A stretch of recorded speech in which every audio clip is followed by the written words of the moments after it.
ano lang, mga ginagawa. Kaya naisipan namin magtanim ng kalamansi. Kalamunding or ano ba to sa Tagalog? Lemon. Kalamunding, tika Ilonggo eh. Ano na yung itatanim na natin ito ngayon. So, nakita nyo naman mga palayan, di ba? Palayan. So, may ginawa kong bundok-bundok. Ito yung bundok. Yan. Bundok para itaas yung lupa.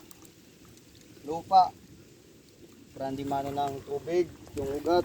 Tapos dito, nilagyan namin ng basal. Tatawag basal to eh. Sa Tagalog, paupo ata to. Yan. Paupo, mga ipot ng manok. Saka yung ipot ng goat. Kambing in short. Yan. Tatanim na natin to. Ito yung pagtanim dyan. May basal.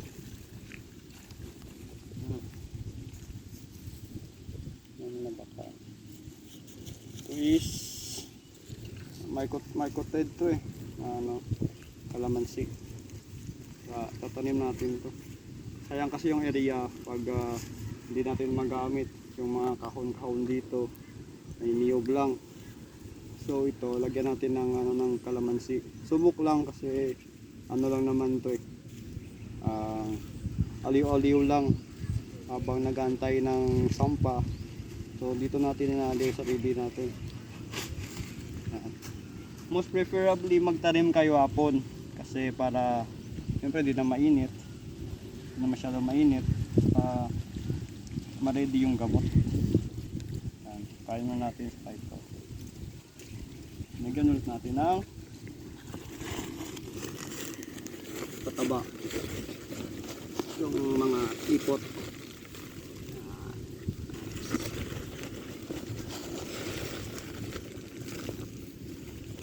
Natin ipot.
Kapag ganito yung ano mo, yung tambak lang, tinambakan mo lang, lagyan mo rin ng basal yung gilid, pataba, para pagapang ng gamot ng kalamansi may kakainin.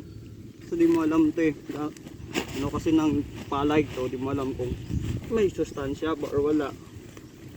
Sayang din naman yung pataba na to, kaya lagyan mo gilid.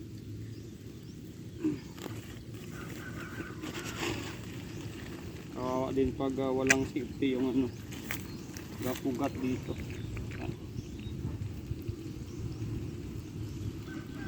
Saka lagyan mo ng kasi may tubig dito. Tubig. In short, tubig. Ano lang naman to eh.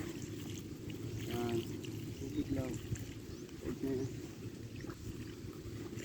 Saka siguro maganda din siguro dito kasi pag mag-apply ng abono sa palay, siyempre ito patalsikan na rin.